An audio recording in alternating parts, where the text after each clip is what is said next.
Abertura. Fundo azul. Linha branca horizontal se divide em duas e forma um quadrado que logo se desfaz. Círculo se divide horizontalmente em outros coloridos e se desfazem. No centro. Repórter Justiça.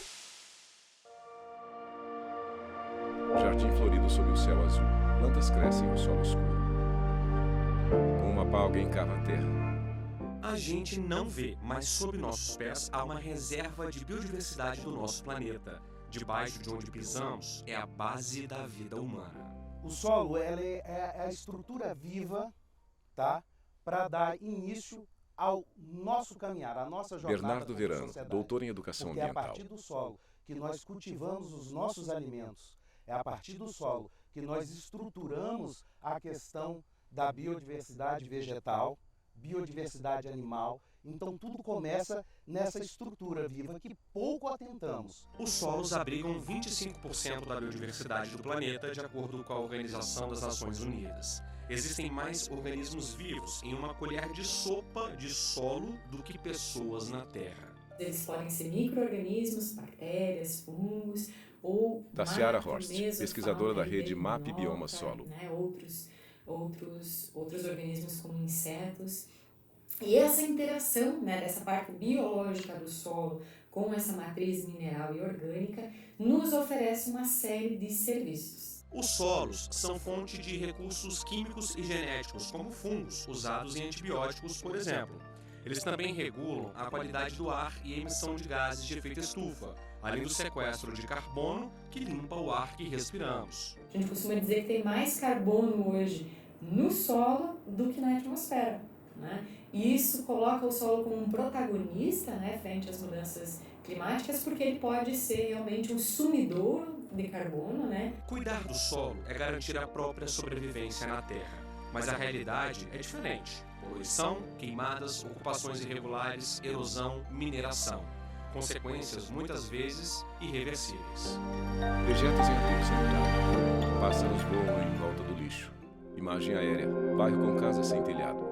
Março de 2018, Maceió, Alagoas. Moradores e comerciantes foram pegos de surpresa com rachaduras, afundamento do solo e tremor. As pessoas saíram correndo como um terremoto mesmo, que Alexandre essas cenas Sampaio, de filme que a empresário. gente vê.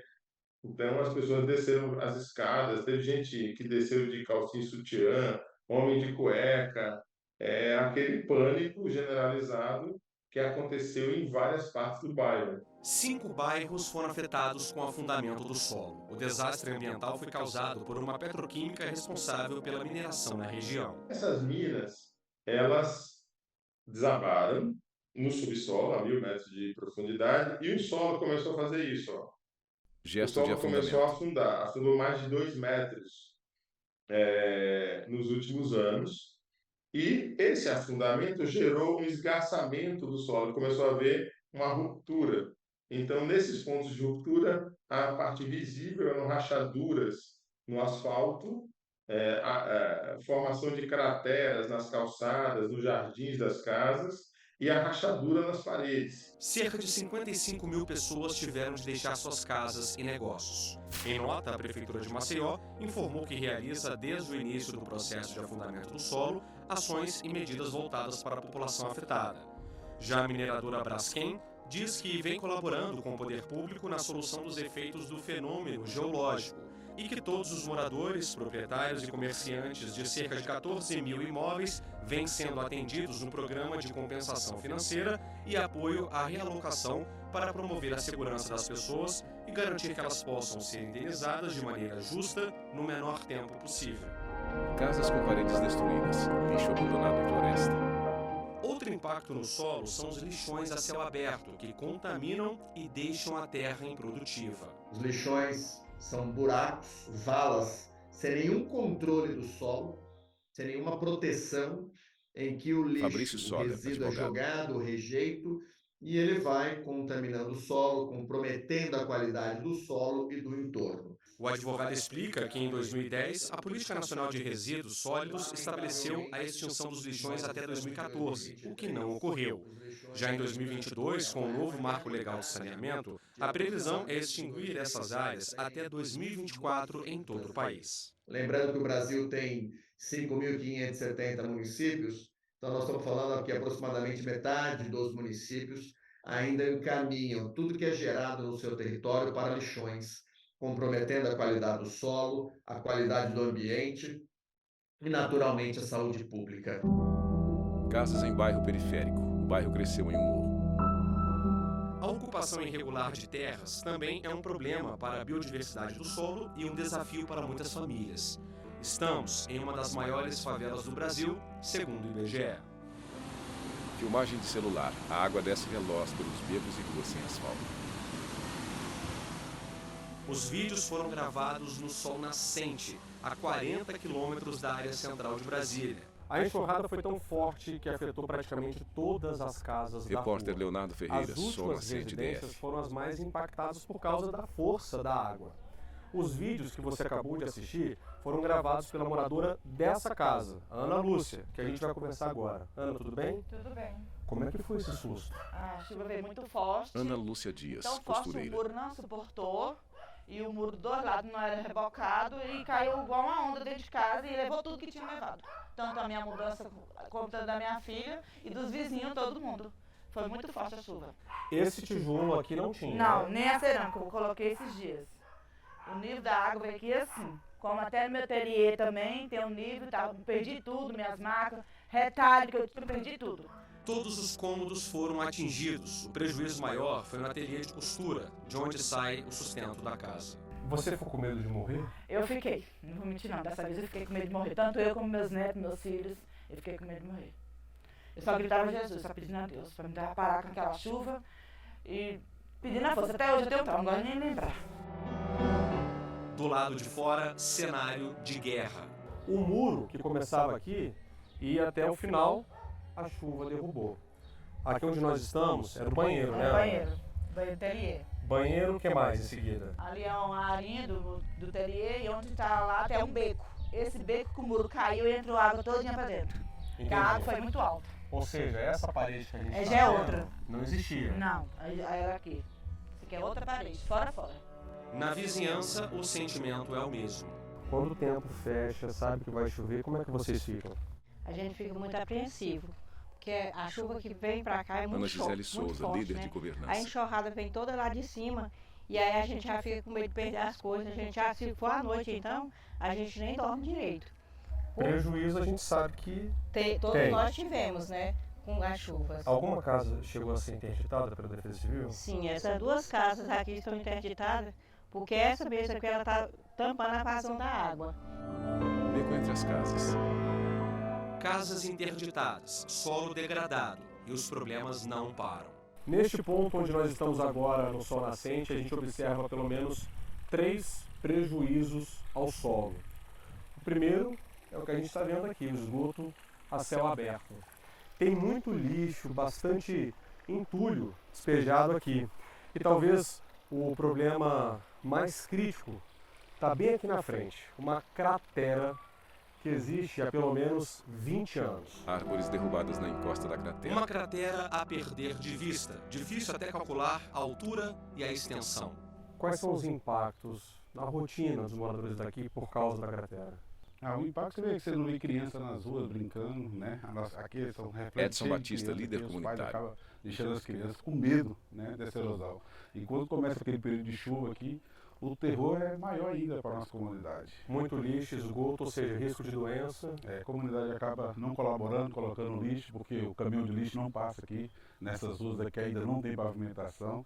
Então é isso aqui que nós estamos vendo. Essa cratera, com o solo desprotegido, a tendência é ter cada vez mais desmoronamento.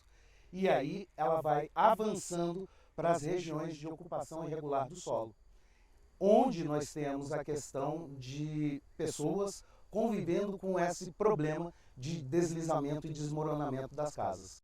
A cratera fica a menos de 10 metros da casa da Deusimar, que a gente vai conversar agora. Qual que é o seu medo? O meu medo é de sair derrubando tudo, porque a enxurrada aqui é muito forte. O chão Deusimar treme Freitas, dona de todinho, casa. e tem alguns furos lá atrás da minha casa que a água invade, aí eu tenho que sair rapando com o rodo. Então é muito forte a enxurrada que desce aqui. Já tentaram interditar sua casa? Sim, já tentaram, mas eu não aceitei. Já tentaram tirar essa aqui, essa casa aqui e a outra do lado, só que a gente não aceitou. Mas como é que fica, Deusmar, o medo de morar tão perto de uma cratera? O medo é demais, mas a gente não tem pra onde ir, por isso que a gente insiste em ficar. Eu falo assim, é um lugar que Deus me deu, não tem pra onde ir mais. É aqui que eu vou ficar. E para as crianças? Convivo com meus netinhos, né? Com meus filhos, entendeu? É triste, dá medo. Os netos não brincam na rua? Não deixo. Não, só dentro de casa mesmo.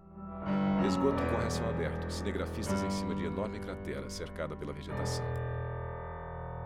No próximo bloco, a repórter Renata Teodoro mostra produtores rurais preocupados com o manejo correto do solo para garantir a saúde da terra. É a agricultura aliada ao meio ambiente. A gente volta já. Vinheta de transição no centro, repórter Justiça. Vinheta de transição no centro, repórter Justiça. Solo para o plantio, terra de cor vermelha e enfurecidas. Ele é a principal ferramenta da agricultura. É fértil, rico em nutrientes, filtra a água, regula o ciclo hidrológico, controla a temperatura e as emissões dos gases de efeito estufa. É a base de todos os sistemas de produção e, quando bem utilizado, é também o principal aliado do agronegócio. São inúmeras as características que o solo brasileiro oferece para a população. Tratorar o solo. Uma pesquisa feita pela Universidade de Agricultura da USP, em parceria com a Confederação da Agricultura e Pecuária do Brasil, mostrou que o agronegócio foi responsável por 24,8% do Produto Interno Bruto de 2022. Tassiara acrescenta que o solo ainda é protagonista quanto às mudanças climáticas. A gente pode fazer com que aumente a quantidade de carbono Tassiara no solo, Horst, pesquisadora da rede MAP Bioma da Solo. matéria orgânica, aumento da biodiversidade, né, dessa fauna do solo, e também ele pode ser uma fonte emissora, né? Então, sempre que a gente maneja o solo de forma adequada, a gente não adota práticas, né, sustentáveis de produção agrícola, todas esses manejos, né, inadequados do solo fazem com que a decomposição da matéria orgânica seja acelerada e o carbono que estava lá seja emitido de volta para a atmosfera aí no formato de CO2. Ou seja, manejar o solo do jeito certo é fundamental para garantir a saúde da terra, além, claro, de se otimizar processos agrícolas e preservar o meio ambiente. Eu vim conhecer uma plantação de sorgo na região do Paranoá, cidade que fica a cerca de 17 quilômetros da área central de Brasília. É um grão muito usado como ração animal e até mesmo na produção de etanol. A repórter caminha pela plantação. Tamanho quase a encobre. Ao lado dela, um agricultor. Hoje em dia, inúmeras tecnologias Repórter favorecem Renata Teodoro, o Planaltina, equilíbrio, a DF. qualidade e a manutenção do solo. Por isso eu estou aqui com o Cláudio. A gente está numa plantação de sorgo, né, Cláudio? E o senhor, além de engenheiro agrônomo, é também diretor técnico da Copa DF, que é a cooperativa agropecuária da região do Distrito Federal. E aí eu queria saber, Cláudio, como que é, quais as técnicas hoje em dia que a gente tem de plantio que conservam o solo?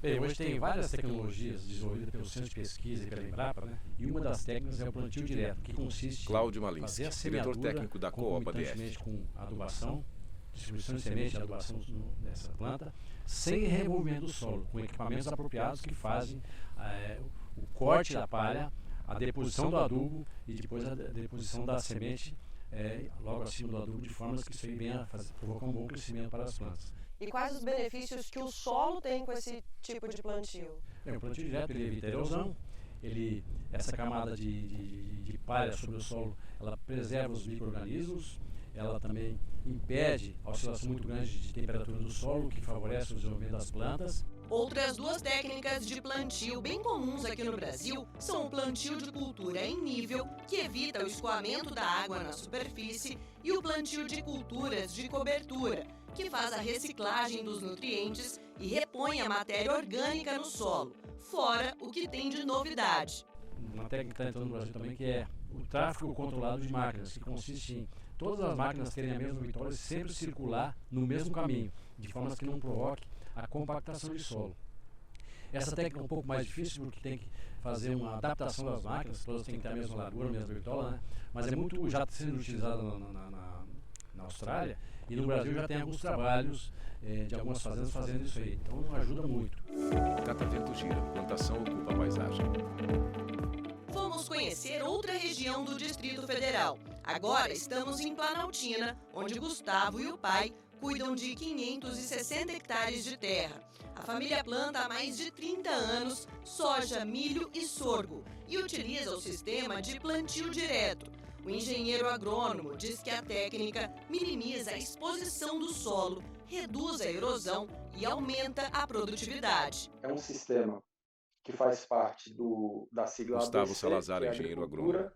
de baixo índice de carbono, né? Baixo carbono, que ajuda, né, a manter os esqueletos carbonos das culturas no solo. Você não ara nem gradeia. Consequentemente, você não expõe ao solo a atmosfera e o carbono que seria exposto, né, derivado de você fazer a gradagem e a aração, ele permanece no solo e não vai para a atmosfera.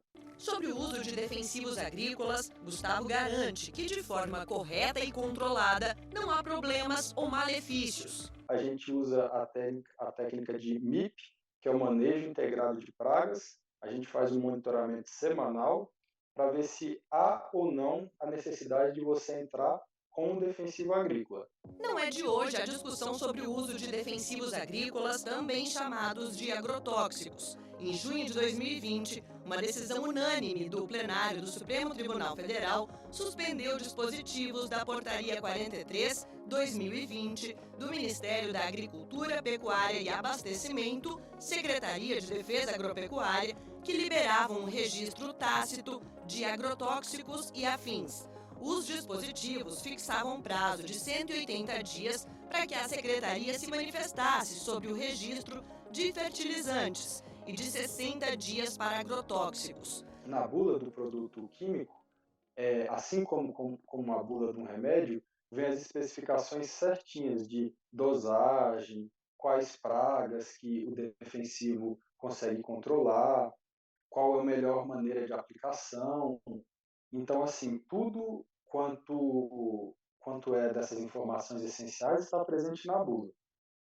E através da bula, você consegue também ver as dosagens corretas e a melhor forma de você aplicar esse defensivo na cultura. Usar corretamente os defensivos agrícolas, os defensivos químicos, os biológicos e os hormonais, de forma que isso venha a provocar um bom equilíbrio das plantas, um bom desenvolvimento das plantas, consequentemente, um bom equilíbrio da fertilidade e da qualidade do solo.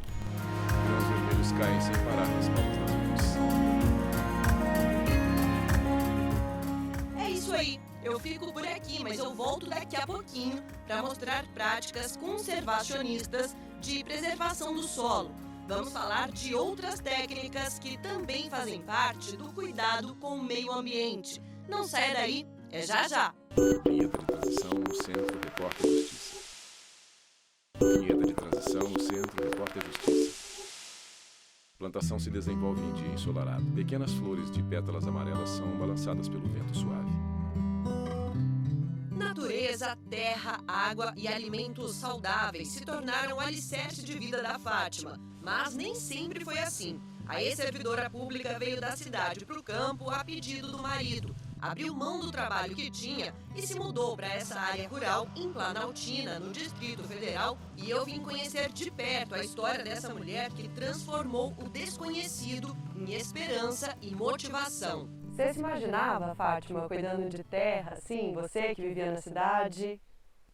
Não, a terra não fazia parte dos meus planos, não. Na realidade, essa descoberta, mesmo estando Fátima aqui Cabral, desde 2002, ela acontece em 2012, quando aí sim eu fui realizar o meu sonho, fui até a Índia, conhecer a Índia, e lá eu pedi com toda a força do meu ser mesmo, o que era de verdade, né, que eu vim fazer.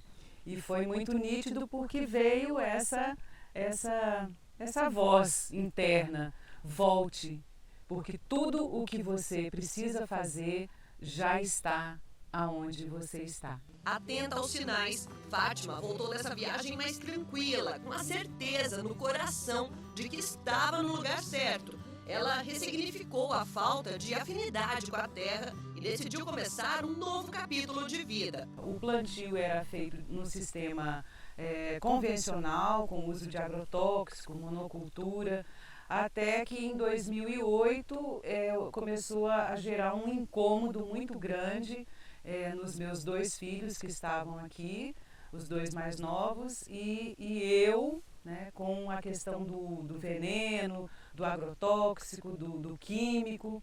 E aí nós pedimos para o esposo exatamente essa área aqui no canto da propriedade para iniciar aqui uma experiência com os sistemas agroflorestais. A entrega ao sistema agroflorestal foi tanta que o cuidado com o meio ambiente se tornou prioridade e ela passou a cuidar da terra que se pisa, de onde se tira o alimento, do lugar que protege os recursos hídricos que mata a sede da família. Eu sou a favor do alimento orgânico, do cuidado com a terra. Eu prefiro focar aonde pode crescer, né? Dizem, né, que no que a gente foca cresce, né? Então eu foco na saúde da terra. Solo sem matéria orgânica de uma agrofloresta é Repórter Renata totalmente Teodoro, Planaltina diferente. DF. A Fátima estava me mostrando isso. A terra é muito mais seca, né, Fátima? Sim. O cheiro também. Ela cheira o punhado de terra nas mãos. Praticamente não tem. Tem um pouquinho de cheiro de terra, mas não como da... um solo que já tem decomposição de matéria orgânica já há alguns anos. Tá, vamos ver se a gente... Vou pegar um pouco aqui pra gente mostrar. Por que isso acontece, hein, Fátima? É porque o solo, onde a matéria orgânica vai se decompondo, ele vai se enriquecendo, né? Sim. E retendo água, né? E tendo uma vida mais rica. Aqui, se você fizer uma bolinha, não faz. Agora, faz. No solo mais rico, você compacta. Vamos lá mostrar então essa diferença? A repórter caminha com Fátima. Elas observam a paisagem ocupada pela plantação de Fátima. Agora sim, estamos num solo de agrofloresta e olha só a diferença da terra. Fátima, você me dá um pouquinho? Fátima pega um punhado de terra com as mãos. Ela a entrega para a repórter. Meu Deus, é muito diferente. Ela é gelada, molhadinha e era até A repórter pega um pouco de terra. a bolinha que você falou que não daria para fazer lá naquela, nessa daqui já dá, ó. Aquela lá é seca e olha só, aqui a gente consegue até juntar e fazer uma bolinha incrível, né, Fátima? Sim, é uma a riqueza. qualidade desse solo. O cheiro. E o cheiro. Nossa Senhora. Cheiro de terra molhada, né? Isso sim, cheiro de terra, de verdade. E em plena seca, né? Nós já estamos aí seca. já alguns dias sem chuva, né? Sim. Entrou na temporada seca. Repórter mostra a bolinha de terra. É isso. Olha só. Após fazer uma bolinha de terra, a repórter sente o aroma da terra. Sobre o uso da terra no Brasil, um estudo recente do MAP Biomas mostrou que, entre 1985 e 2021, houve uma perda de 84,7 milhões de hectares de vegetação nativa e 60 milhões de hectares de áreas dessa vegetação foram convertidos para pastagem nos últimos 30 anos no país.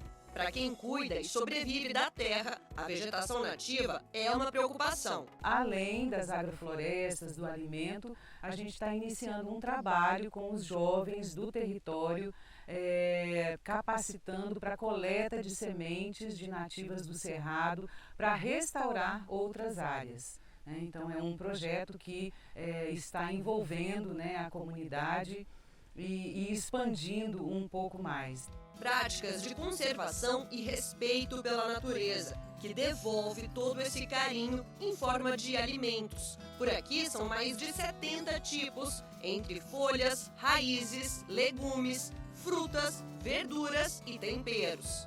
A Mãe Terra devolve em abundância e prosperidade. A nossa colheita aqui é sempre muito farta, Os nossos alimentos são sempre muito saborosos, frescos, nutritivos, e as pessoas que recebem na cidade ficam realmente muito agradecidas de poder apoiar um trabalho como esse, serem co-agricultores, é como nós chamamos, coprodutores, co-agricultores. Eles fazem parte. Já é o 5º tomate cereja que eu como aqui, porque alimento agroflorestal sem veneno, a gente simplesmente pega do pé e come, e também vai direto para a mesa do consumidor. É o principal benefício de tudo isso, de todo esse sistema? São muitos benefícios, né? Então, esse pode ser considerado um dos principais porque é saúde. É muito bom, maravilhoso. A repórter saboreia o tomate cereja. E assim a gente termina o Repórter Justiça dessa semana. E aí, gostou de conhecer histórias como a da Fátima? Demais, não é? É muito gratificante saber que esse trabalho que a gente está fazendo aqui chega tão longe, né? Chega na mesa, chega na saúde, né? Chega no bem-estar da sociedade. Plantação de tomates verdes. Por perto, horta com alfaces. E você, já segue nosso perfil no Instagram? Então anota aí, @Rádio e TV Justiça. No YouTube o canal é o mesmo. Se quiser entrar em contato com nossa produção, o e-mail é o reporterjustiça@stf.jus.br. Até a próxima!